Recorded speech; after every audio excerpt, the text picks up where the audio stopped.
মোহাম্মদ মাহমুদুর রহমান রাসেল, জন্ম ২৮ আগস্ট ১৯৭৯ সাল, জন্মস্থান চাঁদপুর, তার পৈতৃক নিবাস Kushtia.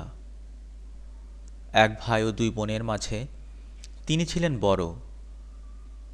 School, collegiate school Chattogram, college Haji Mohammad Mohsin college Chattogram. Table tennis খেলা পছন্দ করতেন তিনি। বই পড়া ছিল তার অবসর সময়ের কাজ। রাসেল খুব শিশুসুলভ ছেলে ছিল, খুব সাদাসিধে শিশুসুলভ, আর মনটা খুব ছিল, বড় ছিল, একটু আরামপ্রিয় ছিলেন, কিন্তু খুব ভালো ছেলে ছিল। আর সেও বাপ মায়ের একমাত্র ছেলে বলে আদুরে সন্তান ছিল, জানা। কাউসারের পরিপূরক ছিল রাসেল। কাউসার যেরকম কর্মঠ ছিল, রাসেল ছিল এরকম ফাঁকিবাজ কিংবা অলস। কিন্তু রাসেলের মন মানসিকতা ছিল আমাদের ক্লাসের যতজন ছেলেপেলে আছে তাদের ভিতর সব থেকে ভালো, কারো সাথে নাই, কারো কাছে নাই। ছেলেটা অমায়িক, অসম্ভব অলস এবং ফাঁকিবাজ। আমরা বলতাম যে তুই আসলে কিভাবে ডিজাইন করিস, কিন্তু দেখা যেত যে মানে ফাঁকিবাজ হওয়ার পর ওর ডিজাইন কোয়ালিটি ভালো ছিল এবং মানুষ হিসেবে খুব অসাধারণ ছিল। দেখা যেত যে আমাদের কোনো কাজে মানে অন্যায় কোনো একটা ঘটনা ঘটতেছে, কিন্তু রাসেল নিষ্ক্রিয় আছে এরকম না, সে অন্যান্য সময় নিষ্ক্রিয়, কিন্তু দেখা যেত যে কাজের সময় সে ঠিকই আমাদের পাশে আছে, হয়তো কিছু বলতেছে না কিন্তু পাশে ঠিকই দাঁড়ায় আছে। রাসেলের কথা বলবো যে তো খুবই সরল টাইপের, পাগল টাইপের ছিল, খুবই কেমন। আমার মনে আছে ফার্স্ট ইয়ার থাকতে ওরা বলতেছে যে শেষের দিকে বলতেছে কি যে আচ্ছা তোদের ক্লাস সবার মেয়েদের সাথে আমি একটা ছবি তুলবো। কেন বলে কি আমার ধারণা আমি কোনো মেয়ের সাথে মিশতে পারি না, মানে সবার সাথে একটা ছবি তুললে বিশ্বাস করবে।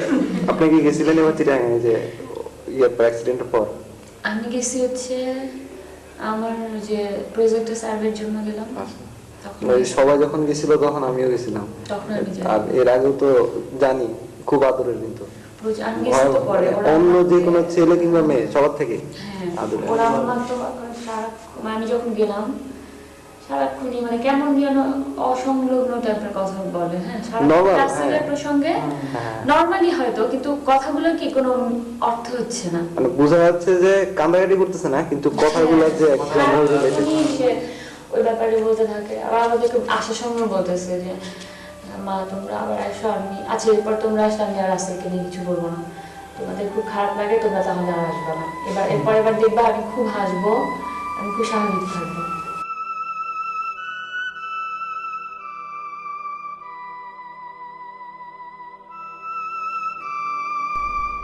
আমার ছেলেমেয়েরা আমার দেবর ভাই বোনদের কোলে মানুষ হয়েছে। সবাইকে নিয়ে আমার সংসার ছিল পরিপূর্ণ। ছেলে বড়, তার নাম রাসেল। আর্কিটেক্ট হওয়ার জন্য আমার কাছ থেকে বহু দূরে খুলনায় ভর্তি হলো। ছেলে আমার 4th ইয়ারে। তখন বড় মেয়ে মুহু নর্থ সাউথে বিবিএ ভর্তি হয়েছে। রাসেলের ইচ্ছাতেই মুহুকে নর্থ সাউথে ভর্তি করালাম। কথা ছিল এই বছরই 2004 সাল পড়াশোনা শেষ হলে রাসেল ঢাকায় চাকরি নিবে এবং একটি বাসা ভাড়া করবে। ভাই বোন সব একসাথে থাকবে। মানুষ স্বপ্ন দেখে, স্বপ্নই মানুষকে বাঁচিয়ে রাখে, কিন্তু স্বপ্ন অনেক সময় শুধু স্বপ্নতেই থেকে যায়, বাস্তবে নাগাল সে পায় না। তবু মানুষ বাঁচে ভাঙা স্বপ্ন বুকে নিয়ে।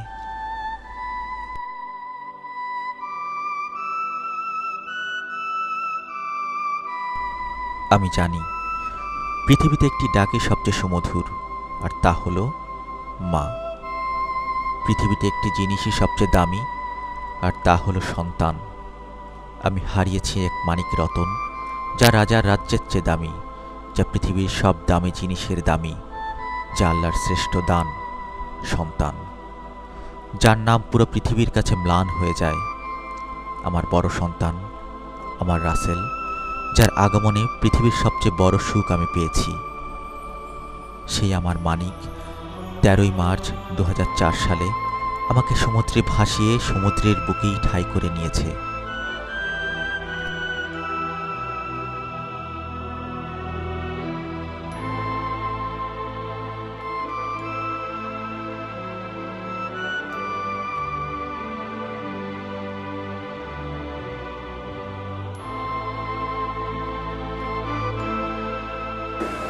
হচ্ছে বলতে গেলে আরো অনেক ডিটেলে চলে আসবে, আমার নিজেরও খারাপ লাগছে। আমি দুটো ইচ্ছে ছিল, মানে প্রায় আমি কাউসার রাসেল এবং সেদিন বোধহয় এরশনও ছিল, প্রায় আমরা তো ক্যাম্পাসে এখানে থাকতাম, তো হলে থাকতাম এবং প্রায় আমরা হাঁটতে যেতাম। মানে কারেন্ট চলে গেলে আমরা ধরো বা সন্ধ্যের সময় মিনার বা দিকে যেতাম। ওদের একটা ইচ্ছা ছিল যে ভার্সিটিতে কিছু করে যাওয়ার, মানে করে যাওয়া মানে একটা গাছ টাছ লাগা যাবে বা এরকম মানে বড় গাছ লাগা যাবে, যে বহুত 40 বছর 50 বছর পর যখন আমরা আসবো তো দেখে যাবো, তখন বলতে পারবো যে গাছের নিচে ছেলেগুলো বসে আছে, এটা আমরা লাগাইছিলাম, গাছের নিচে ছেলেগুলো বসে আছে।